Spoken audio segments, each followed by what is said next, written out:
Hey there. So we're back. I know because I can see the number of views that not a lot of you are looking at the first two chapters worth of videos. I think that's a grand total of four videos so far. But some people are interested. Some people uh, are having a little bit of trouble, and I think as some of you catch up, you'll have similar issues. So I'm going to continue doing these. Unlike the first two chapters, though, I am going to do this in one bigger-ish video because it's largely just a single topic. Um,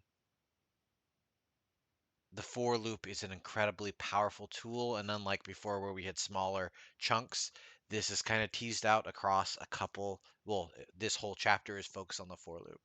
The next one is a similar type of loop that I don't use as much. We'll talk about it when we get there. But the for loop is incredibly powerful, so likewise, you're going to notice an uptick in the difficulty on the exercises. They're a bit of a doozy. Doable, but you're going to have to be careful. Um, with the beginning of this incredibly powerful technique, I will repeat this throughout the kind of whole video, but the key thing that I want you to be thinking about, and you kind of saw that with the beginning of control flow in the last chapter, is you really need to start thinking about how do things move through? What if I break things apart into all their chunks? How can I run things carefully and uniquely and quickly? Because with the for loop, it's incredibly powerful, but it can be a crutch. It can be something that you were like, well, I can work it through this way, but it can take 10 times, 100 times, 1,000 times, orders of magnitude, way too long. And so programmers have come up with quick and clever ideas to make things faster. And eventually we'll get there. But for the moment, we're going to start and keep it pretty simple. At its base, a lot of algorithms work with a loop-based function of some kind. And the for loop is the bread and butter. The for loop goes through a collection of objects.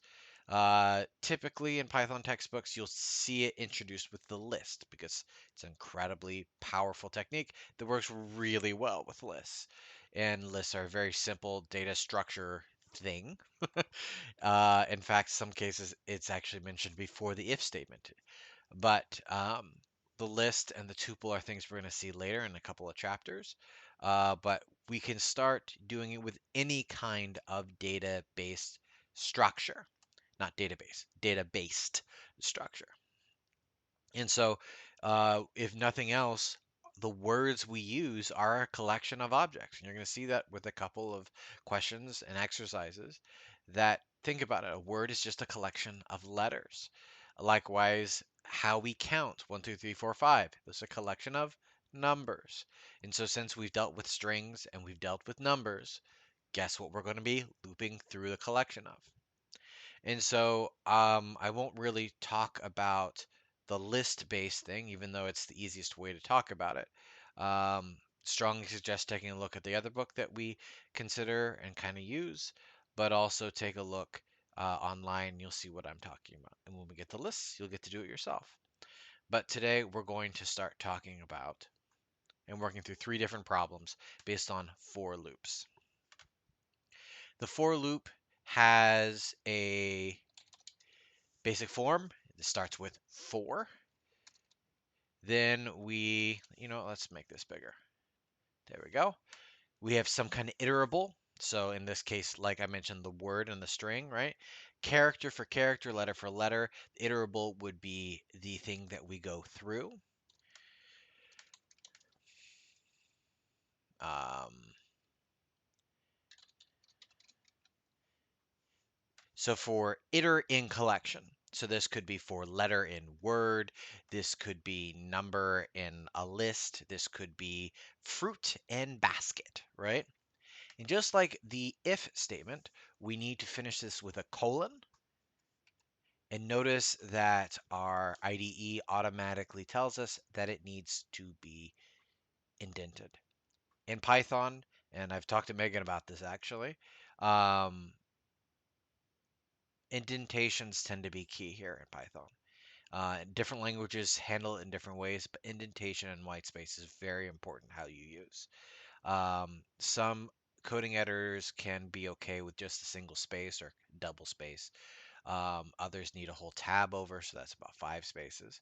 But the whole key thing is you're telling Python it's not at the same level of what we want to do.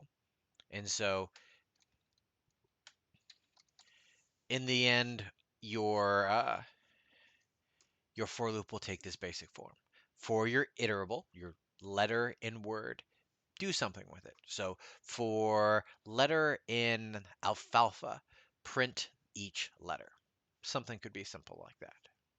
So as we go through this, I want you to think about it in that form. For this and this, do this. In fact, that'll be a loop for later. Do. Okay. So as we do with most different things, we are going to be focusing on what are the challenges that we're going to work through. Like I said, there are 3 in this case. So let's start with this first one. We're talking about cups, the famous cup trick, right? So you move the cups around, what's underneath the different things, right? So, in this problem, we will track the location of a ball under cups as they move. But the cups can move many times, so we won't be able to uh, write code for each move separately. Instead, we will learn about and use the for loop, which allows us to easily code for each move. Like I mentioned before, the for loop is a way that's incredibly powerful, but it allows us to kind of standardize our algorithm to actually run through a script much faster. Instead of hard coding something for every single different things, you can do things much faster. For example, like print 1, print 2, print 3. Notice I don't have to do it like this. I can use the for command and go through a collection of numbers, 1, 2, and 3, because it's the same code over and over again. So if we can rewrite our code in a clever way that allows us to not have to do that, the for loop is what we want to use. In this case, what are we doing over and over again? We're switching cups. Now we're going to have to be careful because, different cups are being moved. So the first 2 might be switched. Maybe the outer are switched. Maybe the last 2 are switched. Be careful. But in the end, it's the same action that's happening over and over again. You are swapping cups. So the challenge. Borko, apparently, has a row of 3 opaque cups because you don't want to be able to see in it. One on the left, one on the right, and one in the middle. Sorry, left, middle, and right. Locations 1, 2, and 3. There is a ball under the cup on our left. That's location 1. It is our job to keep track of the location of the ball as Borko swaps the locations of the cups. We have 3 different types of swaps, A, B, and C. A switches locations 1 and 2. B switches locations 2 and 3. And C switches locations 1 and 3. Let me say that again, but using left, right, and middle. A swaps left and middle, B swaps middle and right, and C swaps left and right, the outside. For example, if Borko's first swap is type A, remember it starts in the first position, which has that as in a swap A, he moves the swap to the left and middle cups. And because the ball, like I said, starts in the left, it moves into the middle. So it goes from a leftmost position to a middle base location. If he instead did swap B, which does not contain either one, does not contain the cup that has the ball, nothing is important. We don't need to capture that information. The ball stays where it is, so the ball doesn't change locations. We will talk more detail about what the input and output might be in a little bit. And so in this case, we can consider almost, your book mentions like a test case of ACBA. So that would be switching the left and middle. That would be switching the outside. And that would be switching these 2. And that would be switching these 2. And so, like I mentioned before, we want to pay attention to where the ball location is. And so as we're going through this, we're wanting to do something like, we know there's going to be a certain number of swaps, right? So if A, B, and C are what we're working with, right? We start with A, then we do C, then we do B, and then we do A, right?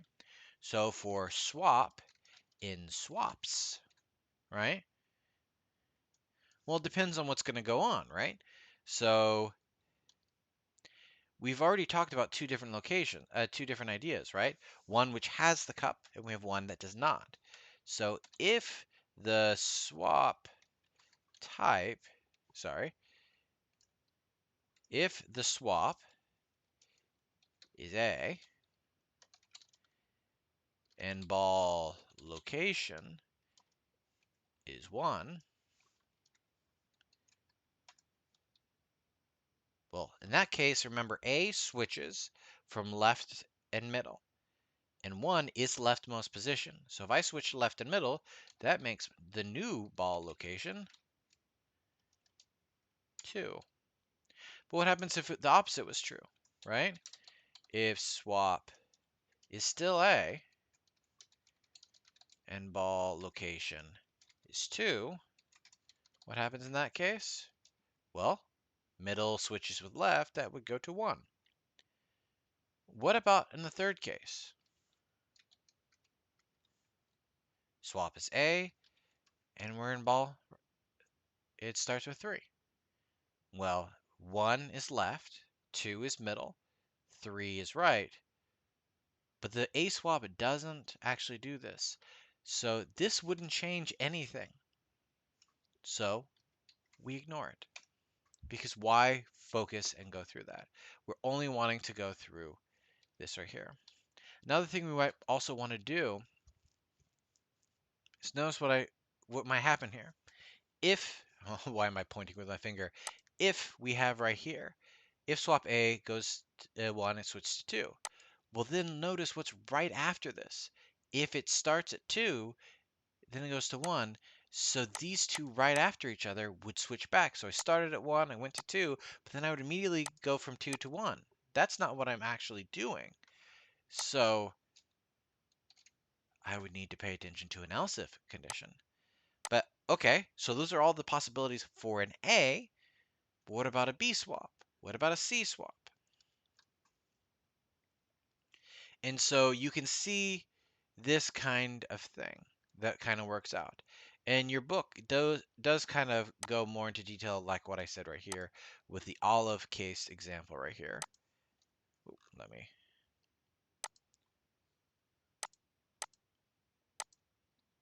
there we go.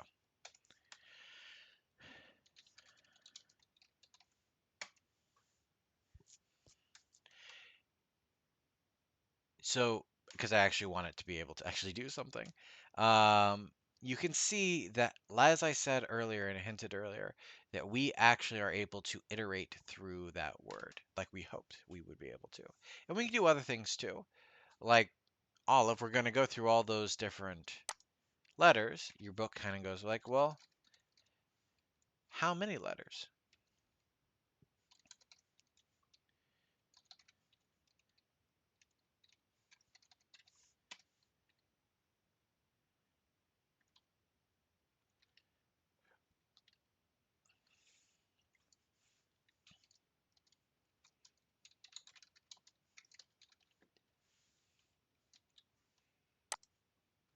Well, in this way, it would allow us to make it more interactive, right? Secret word. So what is the length of the secret word? Well, that's 5.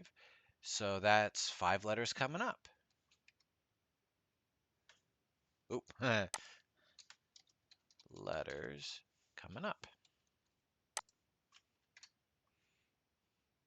But I could also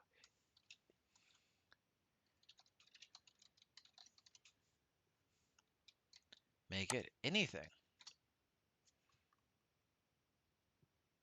right? And so that's one of the cool things about for loops, that it can be really interactive, it can be really dynamic, working through and actually checking for each different thing. But likewise with everything else, this is a string, so we've got different methods that we're going to be able to play with. Remember the dot right here. And this is partly why I like working with VS Code, because I can sort of see what's going on. Upper, replace, split, capitalized, count. These are all different methods that allow us to do stuff. Is this string an alphabetical string? Is this a decimal string? i.e., is it a string, and a string is a decimal string if all the characters are decimal?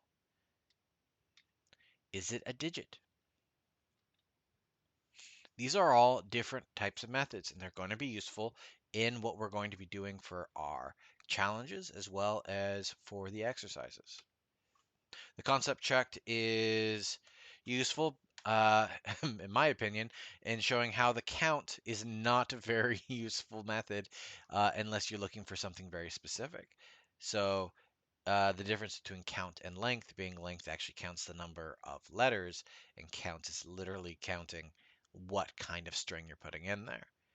And so in the case that you see in the concept checked on page 51, garage has two G's and two A's, and so we double count each of those letters because of the way we're counting it.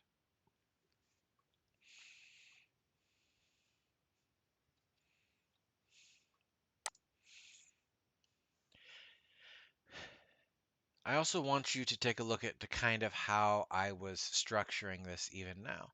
It's kind of uh, intuitive the way I'm doing it, and maybe I'm jumping ahead too far because my experience. But you'll notice that I put a control flow code indented inside of my for loop. When we code, we can indent and put stuff as many times as we want. We can put for loops inside of for loops. We can put for loops inside of if statements. We can put if statements, clearly, inside of for loops. So nesting can be great. It can also be terrible. But one of the things that we want to be able to pay attention to is how long is it going to take? And you're going to see that on your exercise. That's important. So touching back this once again, you'll notice part of why I wanted to do line 2 here by counting how many letters are coming up. We'll talk more about this later, but there's this thing called the big O notation, order of magnitude. How many different loops are coming up? And so you might hear me occasionally talk about this, and that the secret word, how many loops we're going to have, it's the length of the word. And so in that kind of notation, we sometimes call that O of n, where n is the length of as is. So the length of the word.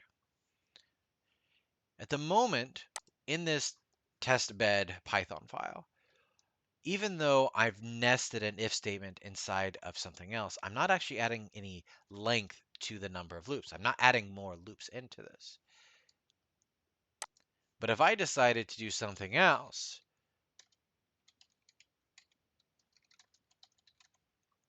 like this,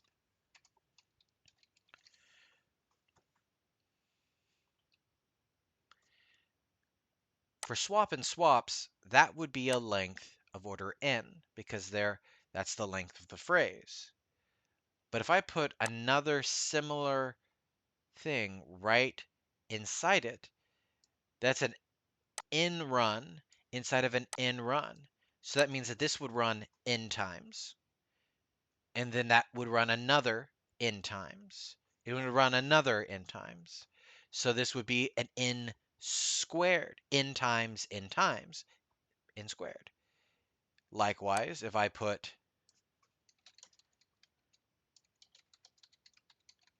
I'm sure you can already imagine, this would be n cubed. And so when we talk about our algorithms being a big O notation, as we go more and more in depth, that's something I want you to think about. Not super important yet, but it will.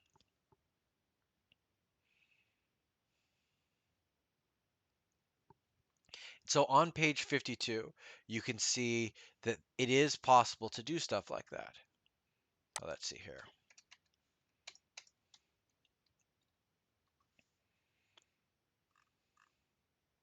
Let's do it in here, actually, to match this.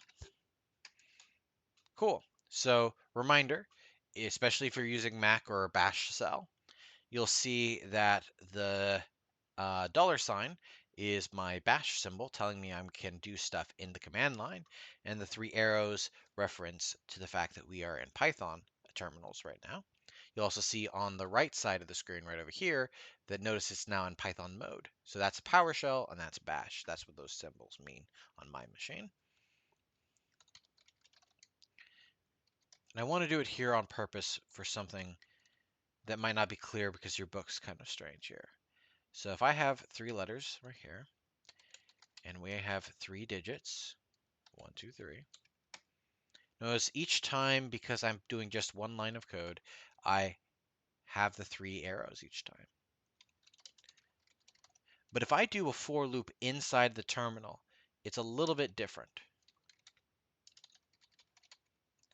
Because remember, the for loop will require multiple lines, but I haven't finished the code here. So I need another way of showing that. The terminal replaces the 4 arrows with 4 dots. Now, it's not as helpful as an IDE here, and so I have to remind it, oh, by the way, indent. So I put 5 spaces in there.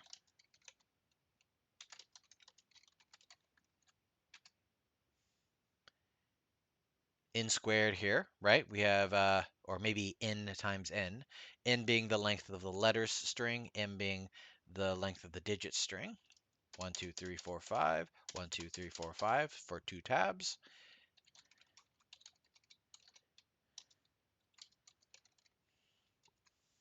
You'll notice in both of these cases, I have 3 dots saying I'm continuing the code base. I'm not finished yet. So with my line of code, so the 3 arrows have not returned. I click enter. Now Python doesn't know that I've necessarily finished it. Maybe there's another line of code that I want to go in here. So it allows me this other chance to keep going. Now, as you can see in the book, and as you see here, I'm done. So I'm going to have 1 extra line of 3 dots. And when I don't put anything there, so be aware, don't add too much white space. When I'm done, it's going to have a whole line that is blank.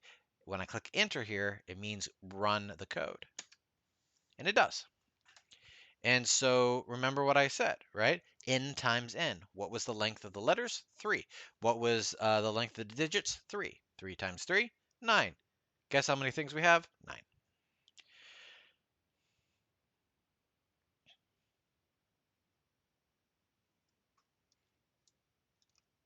So you can sort of see that in the conceptual check on 53 as well.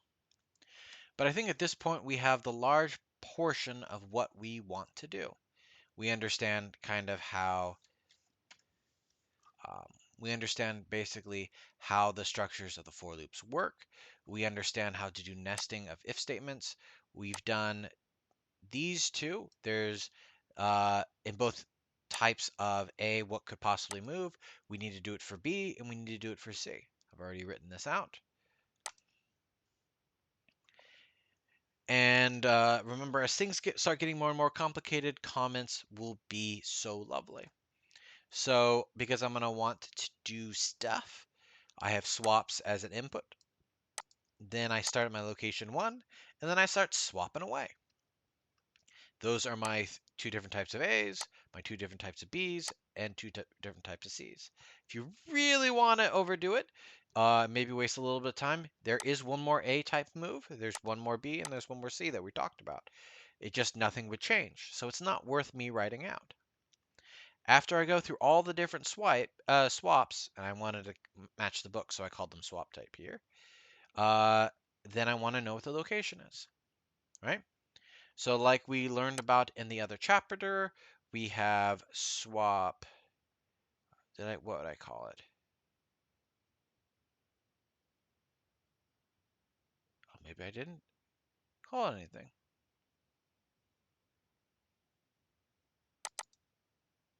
Nope. Cool. Okay. If you haven't seen this yet, VS Code allows me to create a new file right here. And so I'm going to do the input right here. I'm going to call it swaps.txt. Opens a new file here. So if you remember, they did, what was the swaps was this, right? Yeah. So let's just copy that. It's txt, it's literally text, so that's going to be a string. So I save that. And so if you remember, My code is just Python. Now I just use Python 3, so I don't have to put Python 3 if I don't want to. Python 3, I called it the 3 cups, right? I'm going to feed into that, hence the arrow to the left, swaps.txt. I could use tab to autocomplete, and it ends up being in 3. Suppose that I do another A. Press up. Nothing changed. Why?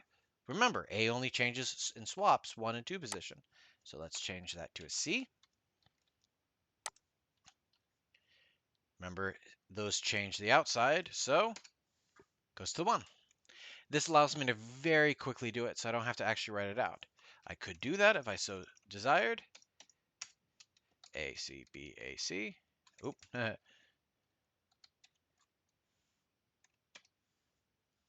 Still works. Now what would have happened if I did that, right? A, C, G, A, C. There's nothing wrong with me putting a G there. It just the command doesn't know what to do. It doesn't have a G swap, so it leaves it the heck alone. So that is our first problem solved.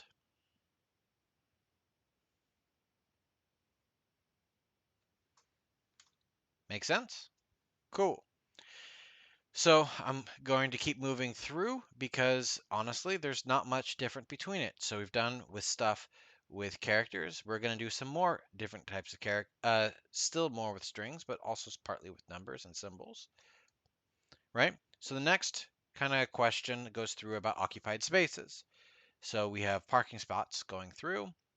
We know how to loop through characters of a string, but sometimes we need to know where they are in the string, not just the character itself, right?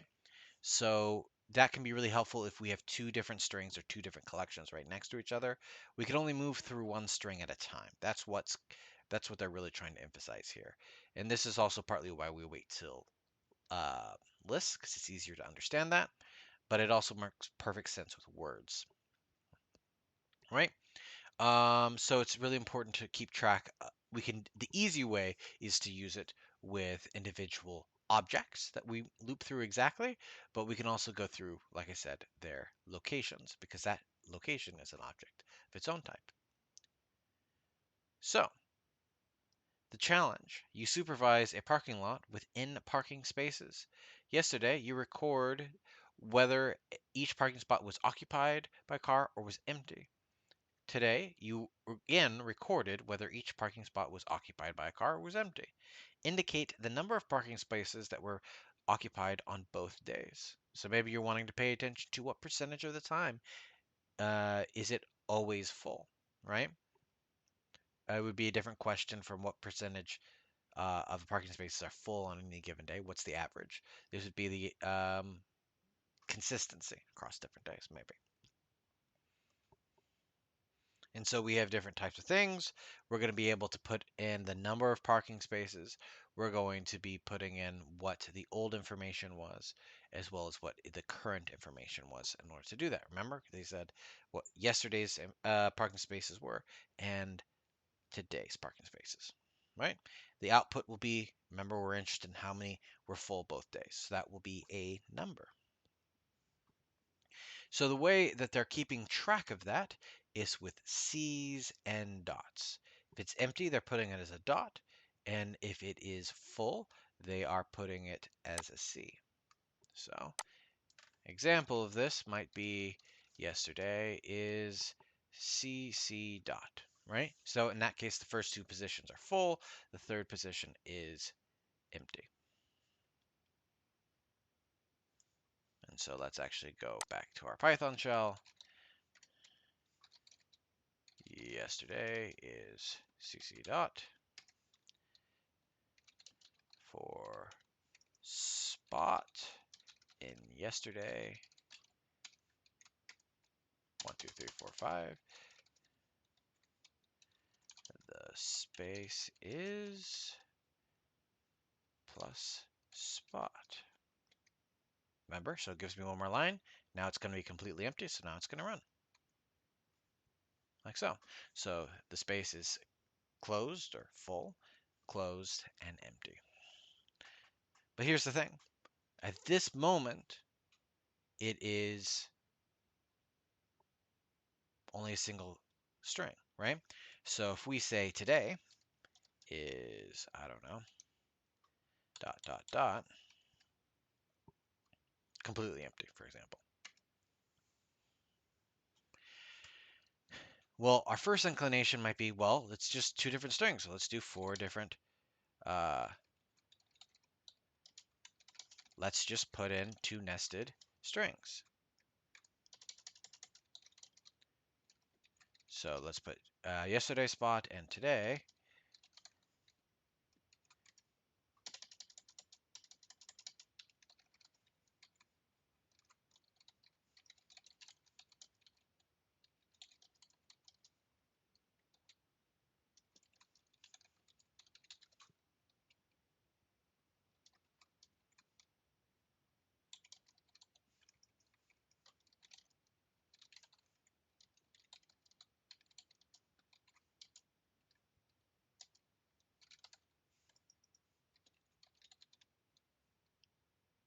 If you remember, what's going to happen here?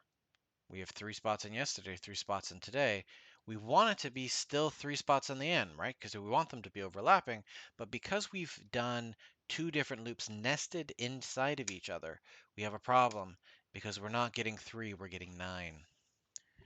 So this is why the book is saying we want to start indexing. And so we say, okay, how do we do that? We can use the hard bracket notation. In this case, my first position was 0. My second position is 1. My third position is 2. Is it weird? Yes, but that's how Python works. Some computing languages start at 0, some start at 1.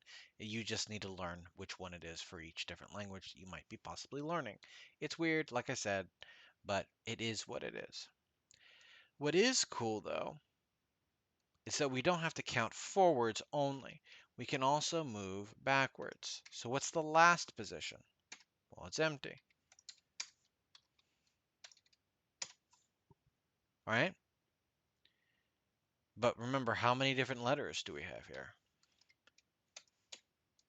If I go one spot too far, it doesn't know what to do. So keep that in mind. We can't go past our positions. We can't go too far.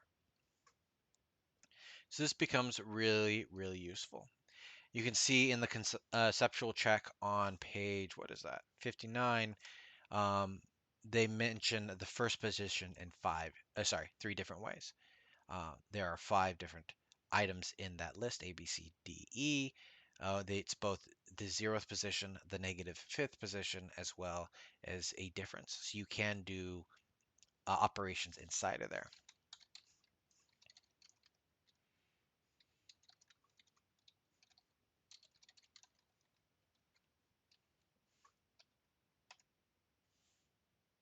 Yeah,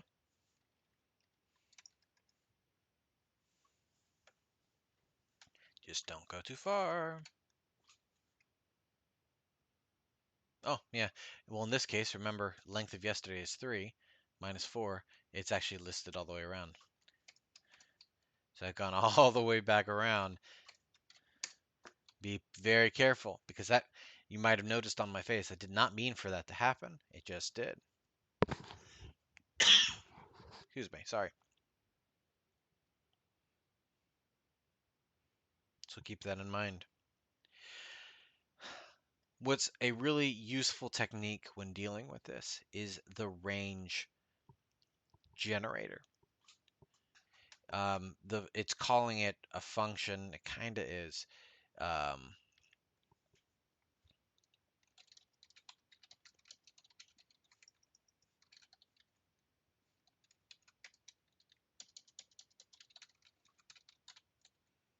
what range does is it generates a collection of numbers, and it depends on uh, how full. See, it's a different right there. You can sort of see this right here. It has an up to 3 different inputs. What it has to have is the stop location. So in this case, range of 5, stop at 5. So what range of 5 tells me is I start at the 0th position, the first position, and go up to that stop location. But it's an exclusive. So up to 5, but not including it. But I also could include a starting position.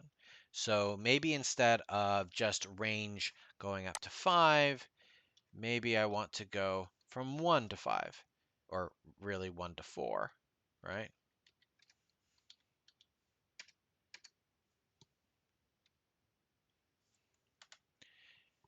I can also,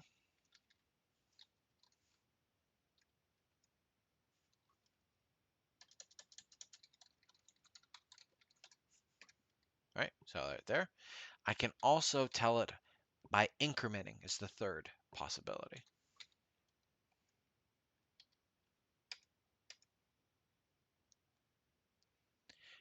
Because there's an increment command, I can control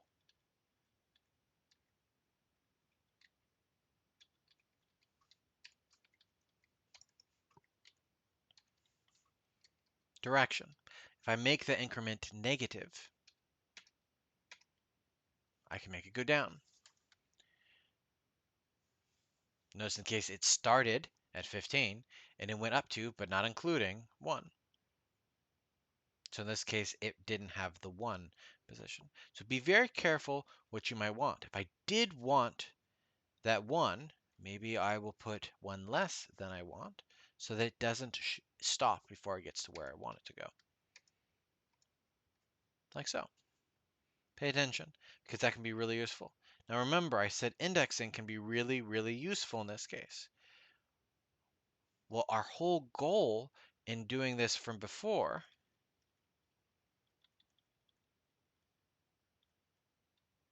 when we did this before, when we went through everything, was we didn't want to have a 2 different loops, right? So if I use this range command for index and range, well, what's my range? Well, it's the length of yesterday, the number of spots.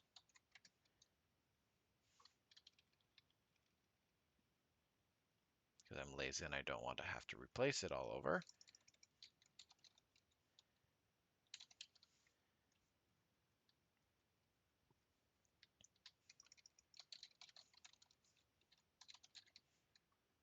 I can index, if you remember, the hard bracket allows me to index.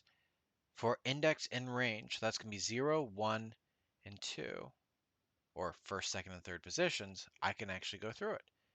So now it will actually only have 3 different locations.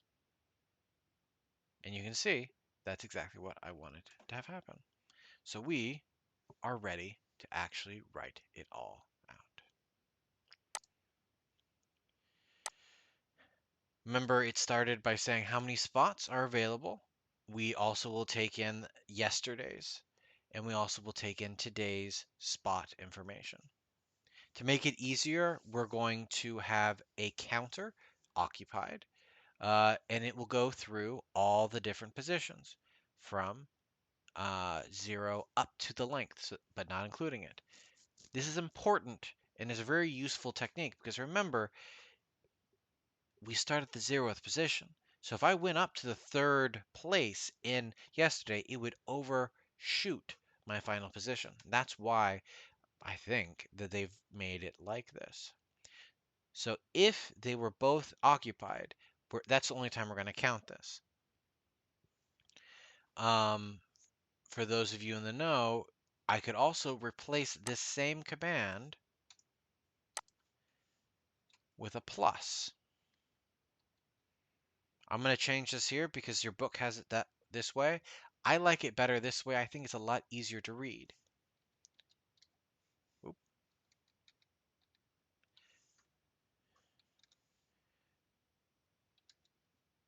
right here. So what does this mean? It means that I take the occupied number and I add 1 to it. You can do this with add, subtract, multiply, and divide.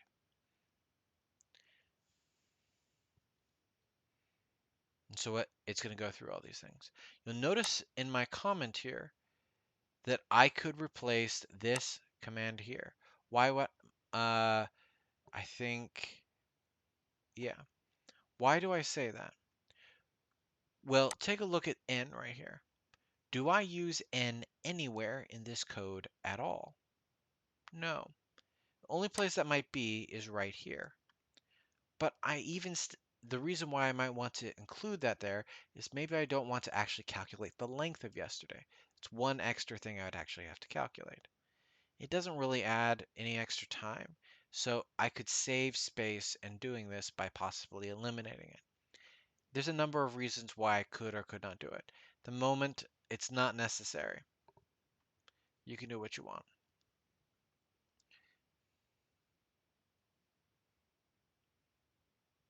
I could have sworn that I had.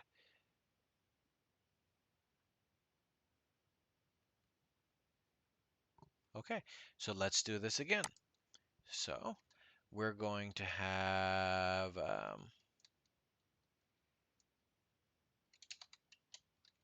spaces.txt. Sure. Okay.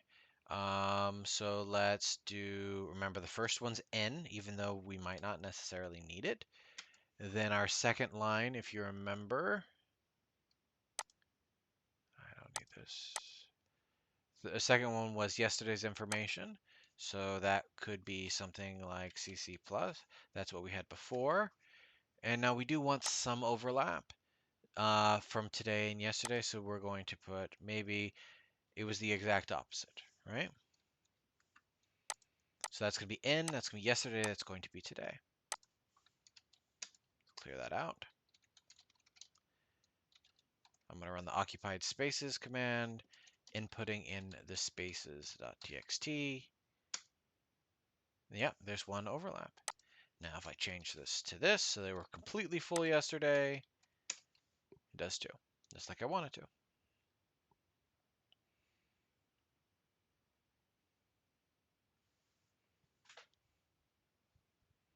Makes sense, I hope so. So our last challenge is going to be the data plan challenge. And so this is something that could be useful, especially if I'm returning the same type of operations over and over again, reading something in each different time. And so you'll see that as you see in the book, that you're actually inputting inside the loop at each time. That's going to be key on a couple of your exercises.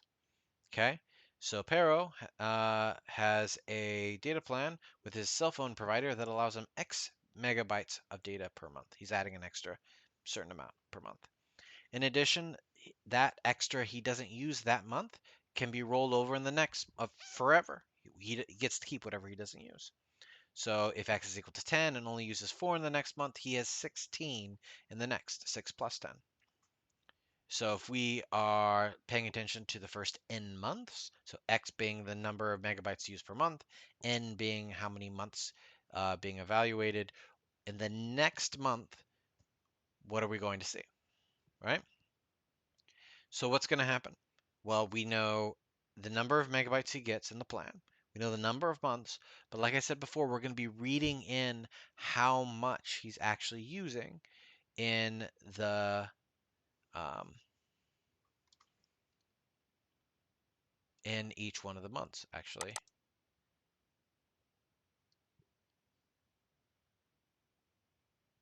Nope, that's not that. Okay. So I'm actually not going to go through necessarily all the thing because you basically already know how to get this already. We need to, there. We're going to need to put the allotment. We're going to talk about the number of months. We're going to initialize an excess. But at this point, we are largely there. So we're going to iterate over the range right here for I of range of n. How much did we actually use that month each time going in? Remember, once again, we don't necessarily need to do this. In fact, this might be a little bit busy it's much easier to see it's that. So in this case, I'm seeing that the excess is just being adjusted by this. So if monthly MB, the amount that I get each month, is more than used, that's going to be a positive. I'm going to add a positive. But if I'm using more than I get, that's going to be adding a negative or subtracting, right? And so at the end, whatever is left will be my excess plus my next one there. So let us create a new file. Usage.txt. And let's copy this from the book so I can prove to you that I didn't mess things up by just doing that. Okay. So just to make sure that we're all on the same page, 10 is the number of megabytes, right? First one is monthly megabytes, how 10 megabytes per month that they're getting. It's going to be for 3 months. They used 4 in the first, 12 in the second, and 1 in the final one. So total, they could have had up to 30, right? Well, they're going to have 6 extra in the first month, -2 in the second month because they used too much, a 2 more than they had, and then 9 extra in the next month. Now they could have used those 2 extra up in that second month with no extra because they had an extra 6 in the previous. So, bully.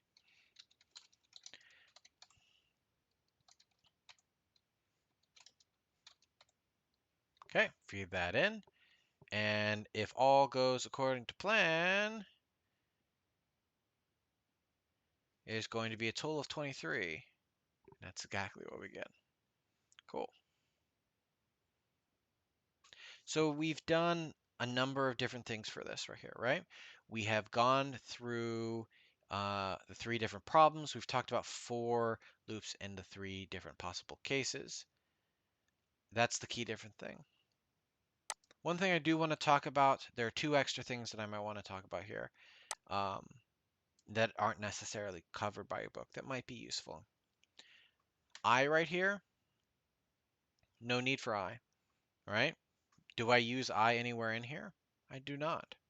Now, that's different than in the occupied spaces case, right? In the occupied spaces case, I actually needed to go into the string and find that location. But in data plan, I didn't need it. And so if you want, you could just say, I don't care. I do not care. And I don't need to store that information.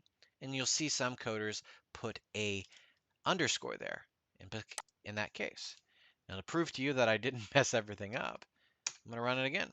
Notice nothing changed because I didn't need it there. And so sometimes you will have that underscore there just as a placeholder say, I know there should be something there, but I don't. You tell the code that you don't need it there. Okay. Hope this is helpful. Um, each one of these problems are doable, like I said, but be aware of what you're dealing with. If any one of the problems are too difficult, come back for a later date. And let your brain continue to kind of think about it because your brain will continue to think about it even if you're asleep. Okay? You can do it. If you have any questions, feel free to reach out to me, comment, send me a text, whatever. Have a good one.